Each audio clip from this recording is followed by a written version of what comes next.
The Pacific Ocean stretched endlessly, a deep, boundless expanse of blue, reflecting the early morning sun with a deceptive serenity.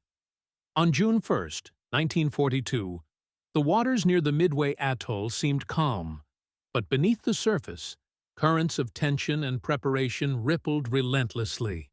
The world was at war, and the United States Navy was preparing for a confrontation that would become a turning point in the Pacific theater. Admiral Chester W. Nimitz, the Chief of Naval Operations for the U.S. Pacific Fleet, sat in his office in Pearl Harbor, a map of the Pacific spread across the table before him. Every inch of it bore significance, every line a potential theater of death or triumph. Intelligence reports had reached him, Japanese naval communications, intercepted and decrypted by the skilled cryptographers of Station Hypo, had revealed an audacious plan. The Imperial Japanese Navy, still riding the momentum of its victories across the Pacific, aimed to lure the American carriers into a trap and seize Midway Atoll. Nimitz's mind was a storm of calculations, strategies, and contingency plans. He knew the Japanese plan, but he did not yet have the full might of the fleet at his disposal. With only 3 operational carriers, the Enterprise, Hornet, and Yorktown, he had to prepare his forces meticulously. Every man, every plane, and every maneuver had to count. Meanwhile, thousands of miles away, in Tokyo, Admiral Isoroku Yamamoto reviewed his own charts and plans with meticulous care. The Japanese combined fleet was confident, even arrogant. The attack on Pearl Harbor 6 months earlier had shattered American pride and fleet strength, and now they believed Midway would be the final blow. Yamamoto, however, was cautious. He understood that even a small miscalculation could lead to disaster. His battle plan relied on secrecy, surprise, and precision, traits that had historically given the Japanese Navy an edge over their adversaries. Back in the Pacific, on the decks of the USS Enterprise, Lieutenant Commander James "Jimmy" Collins adjusted his flight gear for what he didn't yet know would be the most critical mission of his career. The carrier hummed with activity as crewmen moved with practiced efficiency, checking guns, refueling planes, and delivering final instructions. Young pilots, some barely out of training, shared nervous glances, a mix of excitement and fear in their eyes. Collins had flown in skirmishes before, but nothing of this scale. On the Yorktown, Captain Elliot Buckmaster moved through the corridors with purpose, his face set in determination. He understood that their role in the upcoming battle could decide the fate of the Pacific. Orders were repeated, radios checked, and every deck crewman knew the stakes, even if they did not yet fully grasp the scale of what was coming. By June 3, 1942, the tension had reached a palpable pitch. American intelligence had confirmed the approximate positions of the Japanese fleet, but the exact composition and timing remained uncertain. Nimitz convened with his senior officers, strategizing over coffee and maps. Every decision mattered: the positioning of the carriers, the allocation of scouting planes, and the readiness of torpedo and dive bombers. "I want our scouts in the air before dawn," Nimitz said, his voice calm but firm. "We need eyes on them, and we need to be ready the moment they make their move." Lieutenant Commander Collins, briefed on the plan, felt a mix of dread and determination. They were outnumbered, but knowledge was power. If they could strike first and strike hard, the tide could turn. The fate of the Pacific might rest on their wings. The Japanese fleet moved like a shadow across the Pacific. Aircraft carriers Akagi, Kaga, Soryu, and Hiryu led the strike, carrying hundreds of aircraft designed for one purpose: destruction. Battleships and cruisers provided a protective screen, ensuring the carriers' dominance.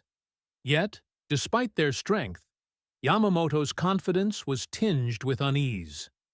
Midway was heavily defended, and American resilience was underestimated at their peril. Rear Admiral Tamon Yamaguchi, commanding the carrier Hiryu, walked along the deck, observing the young pilots. "Today," he said, "we make history." Pearl Harbor was just the beginning. Midway will break the Americans.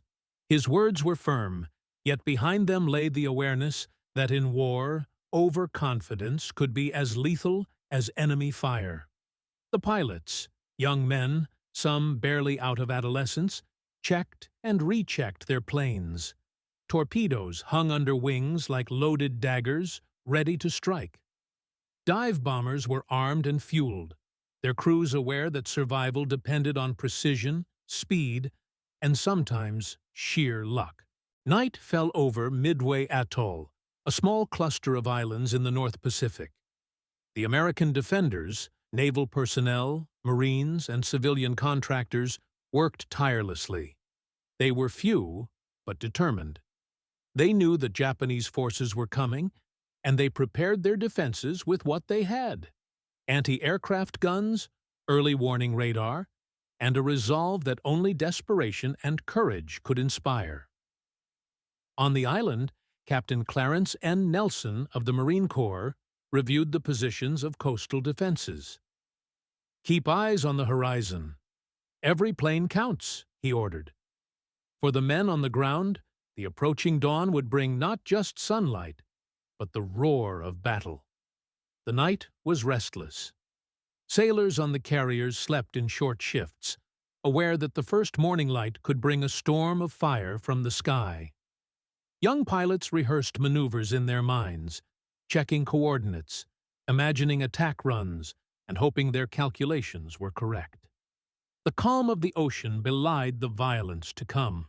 At first light on June 4, 1942, American reconnaissance planes spotted fragments of the Japanese fleet.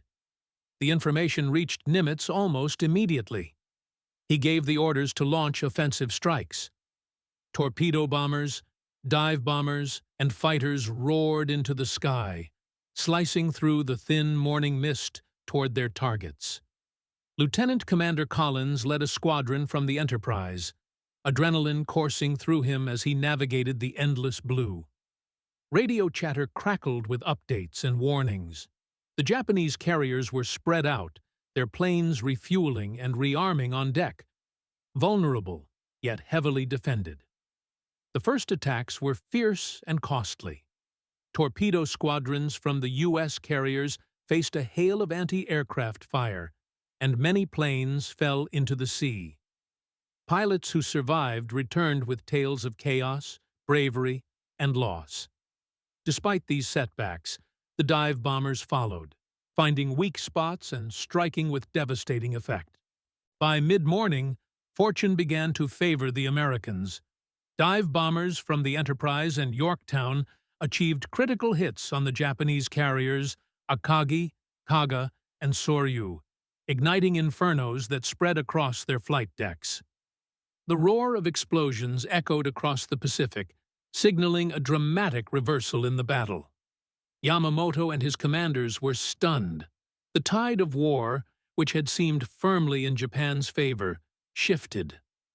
Rear Admiral Raymond Spruance, commanding the American forces, coordinated attacks with precision. His calm demeanor and decisive orders inspired confidence among his men. Even as the Japanese retaliated with ferocity, the American pilots pressed on, understanding that victory required relentless courage and strategy. As the sun dipped toward the horizon, the first day of battle ended, with both sides battered but unbroken. The Americans had struck a blow that resonated across the Pacific. The Japanese carriers had been crippled, but the Hiryu remained a deadly threat, and the fight was far from over. In the quiet moments after the chaos, sailors and pilots alike reflected on what they had witnessed. Waves of fire, courage, and loss had defined the day, yet hope endured. For the Americans, the Battle of Midway was more than a fight for territory. It was a fight for survival, honor, and revenge.